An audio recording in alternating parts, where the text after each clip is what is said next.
You can manage your ShipStation storefront directly from Google Sheets by using the Apipheny API extension. First, open up a new Google Sheet. Next is installing the Apipheny extension.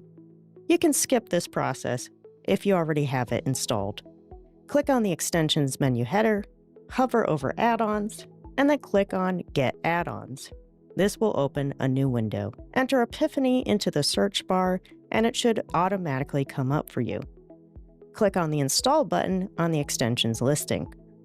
Apipheny is now available from the Extensions menu in your Google Sheet. Go back to your Google Sheet, back into the Extensions menu, and hover over Apipheny API Connector, and then click on Enable.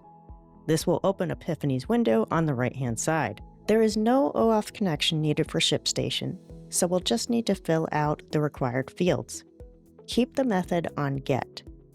You'll need the API URL path for the data you want to bring up, such as the one we are using here to get a list of carriers. You will also need two headers, API key and content type. For the API key, this is obtained from ShipStation. Once you have made an account with them, you can create an API key through their website. Just make sure you select V2 from the drop-down menu rather than V1. For any help regarding setting up your API key or getting the appropriate API URL path, you can go into ShipStation's API documents for instructions. For content type, type in application/JSON. Once these fields are filled out, click on Run. If you get this Run request pop-up, click Run again.